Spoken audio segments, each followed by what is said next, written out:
Well, as we continue through this series in Thessalonians, we are going to come to a passage today that's received a lot of attention over the years. Why? Well, because the passage we're going to look at talks about the return of Jesus to this earth, or as maybe you've heard it referred to, the second coming. What do you think of when you hear the term second coming? Well, there might be a lot of things that go through your mind, depending on how you're brought up and what you believe, or maybe what you're not sure about. Well, there have been thousands and thousands of books written on this topic. There have been a lot of different movies from a lot of different perspectives that deal with this topic. If you were to Google it, the return of Jesus Christ, you'll find 9,180,000 hits that you can do a little research on it. So with all of that out there, we certainly must have it all figured out, right? Well, maybe not. Here's what I want to do today. We're going to go through a passage in 1 Thessalonians. I'm not going to go through all the different theories and charts and views, and I'm certainly not going to go through the 9 million hits on Google about what it has to say about the return of Jesus. I want us to simply walk through this passage that Paul shares with a new church, with young Christians who don't have it all figured out. They're a little bit confused. They come to the faith and they're excited about the faith and they're excited about the return of Jesus, and then something's happened and they've asked Paul, what happens now? And that's somewhat the context of this passage we find in 1 Thessalonians 4, verses 13 through 18.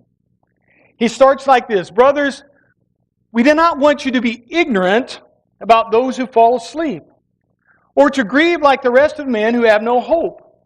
We believe that Jesus died and rose again, and so we believe that God will bring with Jesus those who have fallen asleep in Him.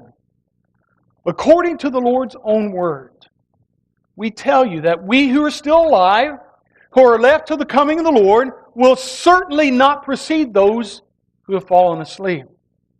For the Lord Himself will come down from heaven with a loud command, with the voice of the archangel, with the trumpet call of God, and the dead in Christ will rise first. And after that, we who are still alive and are left will be caught up together with Him in the clouds to meet the Lord in the air. And so we will be with the Lord forever. Therefore, let us encourage one another with these words. You see, the question being dealt with is this: the Christians there in Thessalonica became Christians, are looking forward to the coming of Christ, and all of a sudden some of them have died. And they're thinking, Grandma, she's going to miss the second coming of Jesus. What is she going to do? She was a believer, but does that mean she misses out on everything? And Paul's simple answer to that question is no. You're not going to miss out on anything. Now, why would they even ask a question like that? Why would they even be concerned about that? Well, apparently they were really eager for the return of Jesus, and they had this belief that it was going to happen within their lifetime. They apparently were so anxious about it that Paul in 2 Thessalonians deals with this issue. Some of them had quit their jobs and just sat back and said, well, if Jesus is coming back, why work? We're just going to sit here and wait for that to happen. Well, Paul writes this letter, and he seems to want to answer a lot of those questions. At the end of every chapter in 1 Thessalonians, there's a reference to the second coming of Jesus. So in this passage, there were two things that he did not want them to, or he didn't want to happen. One, he did not want them to be ignorant about the return of Jesus. He says there, brothers, we do not want you to be ignorant about those who fall asleep. Now, Paul's not insulting them there. He's not saying, you guys, you're a bunch of dummies. I don't want you to be stupid about this. The word there is just basically, I don't want you to be uninformed. I don't want you to live with an incomplete knowledge of what's going on. So he's writing this, says, brothers, I don't want you to be uninformed. I don't want you to be incomplete about this. And then secondly, he doesn't want them to grieve, as he says, like the rest of men who have no hope. You see, a typical mindset in the days of the Roman era, the Greek era, in the days of the New Testament church, In the pagan cultures and things, they saw life as basically life here on this earth, and when you were dead, it was done, over with, that was it. And they've looked up and they found in some of the Roman catacombs and some of the diggings that they've done, they've found epitaphs or gravestones that had etchings, and much like we still do today. I've told Judy, put on mine, I told you I was sick. And I don't think she's going to do that, though. But a typical epitaph of that day, here's one. I was not, I became, I am not, I care not. Doesn't that just, that just builds you right up, doesn't it? Many of the non-Christian epitaphs were full of doom and no hope at all. So therefore, Paul wants to teach them. He said, people, I don't want you to be like those who have no hope.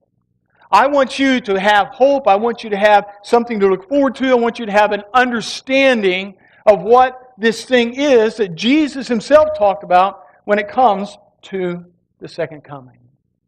So I want to share some things with you. First, what we need to know about the second coming from this passage. First, knowledge is good. It lets us know what to expect. He said, I don't want you to be ignorant about these things. I've found that knowledge can be very helpful in a lot of different situations in life. I'm sure you are also.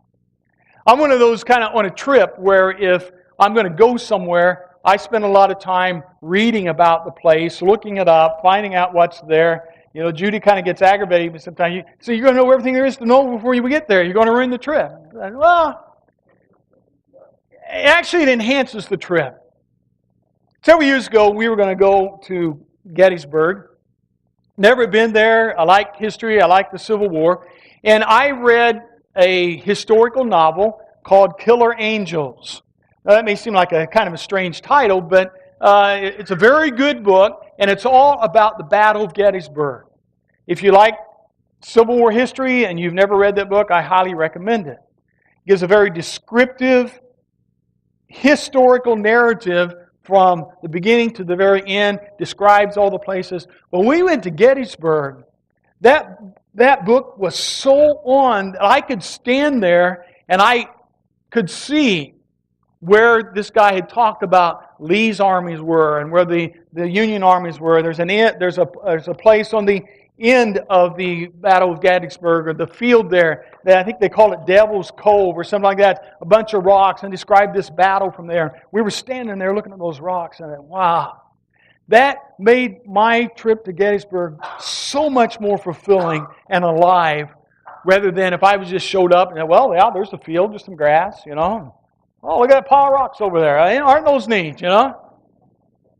When I knew the story behind it all, when I could visualize what was happening, that knowledge made it so much better. Paul says, I don't want you to be ignorant about the return of Jesus. I don't want you to be like people who have no hope. Verse 14, he gives us something very important. We need to know that the foundation is solid. When Paul is talking about the second coming of Jesus, it's not something that he's just doing to put some flair in his writings or to get better ratings in the New York bestsellers list or to have a great script for a movie coming up. No. He says, we believe that Jesus died and rose again. Now, why in the world would he say anything about that in connection to the second coming? Don't you just want to know when and where and how many flashing lights and all that? He starts with this foundation. We first believe that Jesus died and rose again. What difference does that make? Well, it makes all the difference. For you see, if the foundation of the Christian faith, that Jesus died and was buried and rose again, came out of that grave alive and ascended in heaven, if none of that is fact, if none of that is true, then why are you even worried about the second coming? Because the second coming, how do you know it's true? So Paul establishes the fact we have a foundation to stand on when we're talking about the second coming of Jesus, and it's not based on all this pie in the sky. It's based on the fact, and remember, he's looking back now. See, remember Jesus He died and He rose again. And it's on that foundation that I base everything that I am talking about for the future. It's foundational to understand who Jesus was and what He did for us because of that foundation, because of the fulfillment of prophecies, because of all the things Christ went through. As we look forward to the second coming, we must understand and we must see that it's not fiction. It's not just a neat story. God is the same yesterday, today, and forever. And He is consistent in His Word. And He's consistent with His promises. And He's made a promise that one day He's coming back. Second thing we need to know, it's for everyone. Dead or alive. Verse 14. So we believe that God will bring with Jesus those who have fallen asleep with Him. According to the Lord's own word, we tell you that we who are still alive, who are left till the coming of the Lord, will certainly not precede those who have fallen asleep. Now, it's interesting, I think, that Paul says you will certainly not precede. Now, that word precede comes from a Greek word which contains the idea of doing something before somebody else and so to gain an advantage over them. Paul uses an emphatic negative here. That just gets some of you excited to know that. In the Greek, there's an emphatic negative used here.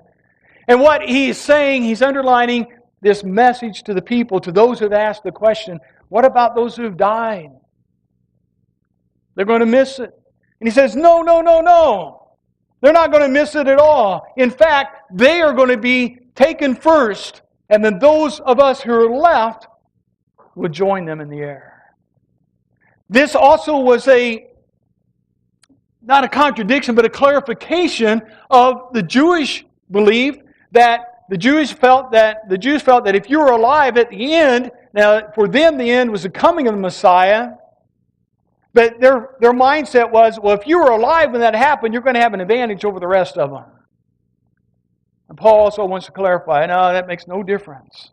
If you're dead in Christ, when Christ returns, he says that you will rise first, and then those who are left will join them in the air. It's for everyone. Whether you're dead in the Lord, whether you're alive when He comes back. Everyone who knows Jesus is going to be a part of that. And I think it's going to be spectacular. He points out some things. First, it says, we'll see Jesus. We won't have to look at all these pictures that they've had over all the years, all right? All of you have an image of what Jesus looks like by some picture you've seen in a Sunday school classroom somewhere you grew up with, right? I went to a little country church in Bloomington, Indiana, and right above the piano in the front of this little country church is that classic picture, the dark picture of Jesus with the long hair, and, that's what Jesus looks like to me. Well, we're not going to have to guess any longer. It says we will see Him. He will come down from heaven. That's pretty neat. He says we'll actually get to hear what an archangel sounds like, all right? You've heard all these things about angelic voices and all of that stuff. That's never been applied to me, all right, an angelic voice. But we're going to actually hear an angelic voice that will come. And the dead in Christ will rise first. Again, it's a direct response to their question. What's that going to be like? I don't know. I don't have it all figured out. What about those that their bodies have been mangled? What about those who have been cremated? What about those who, they've never found? God's God. He's going to figure that out, all right? But I know the promise, and it's in 1 Corinthians 15. It says, we will receive a new body, a heavenly body. And we will all join together with Him in the air. It's going to be something glorious, not something gory, like ZombieCon or, all that stuff, which this next week you'll be hearing plenty about zombies and all that junk with. It's going to be glorious. So Paul writes these things and said, there's some things you just simply need to know. It's good to know about this. It's going to be spectacular. So for everyone, dead or alive. And it's something that we all can share in. And then it goes on and gives some promises with it. And we will be with the Lord, how long? Forever. How long's forever?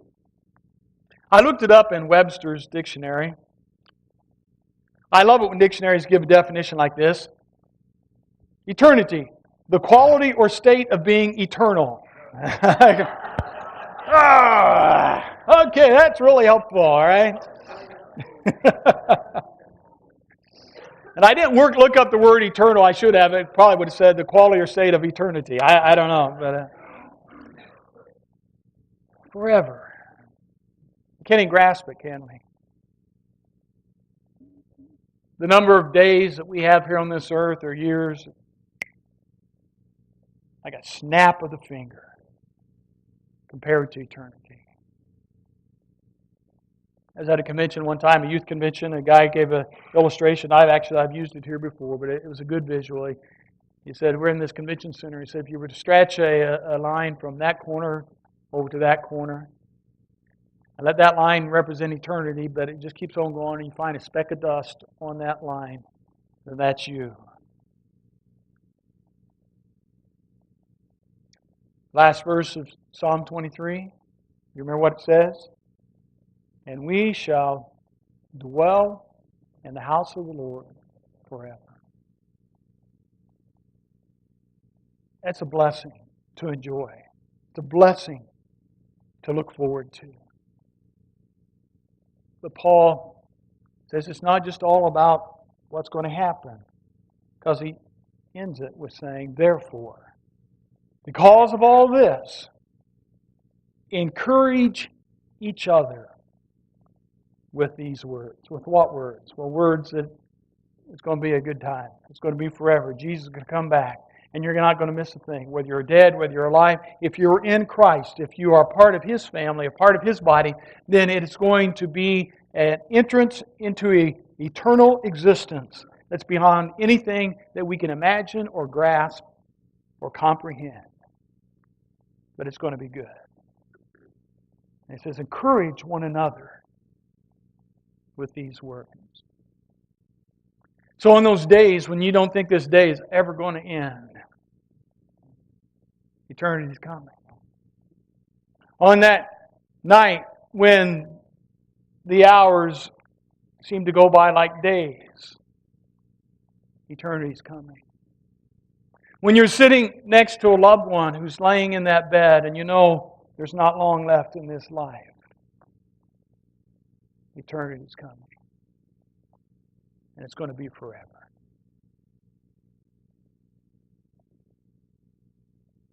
Where does that leave us?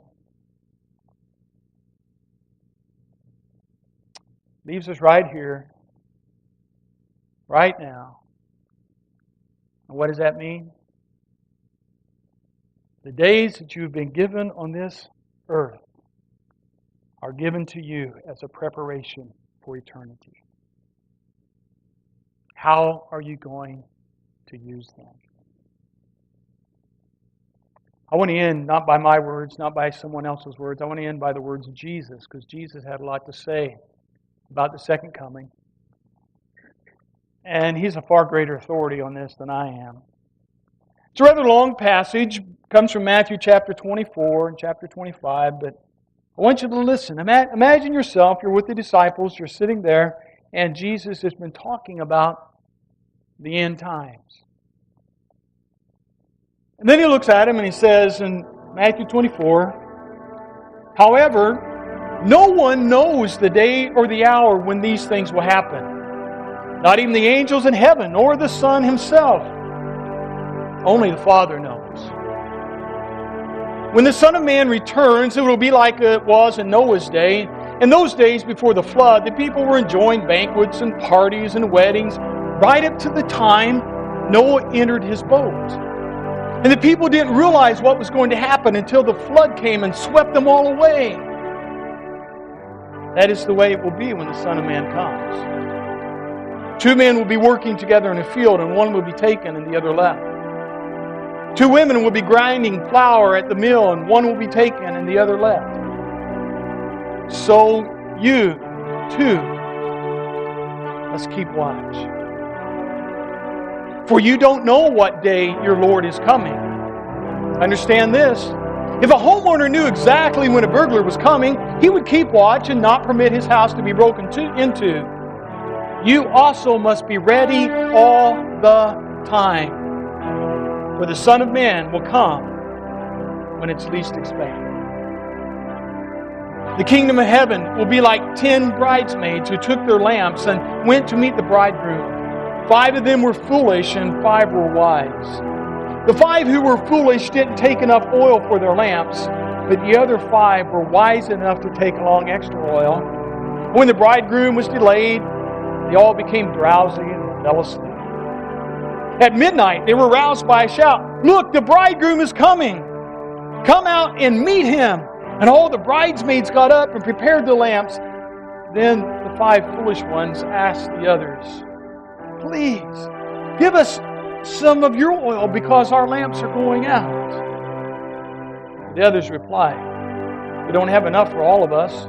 Go to a shop and buy some for yourselves." But while they were gone to buy oil, the bridegroom came. And those who were ready went in with him to the marriage feast. And the door was locked.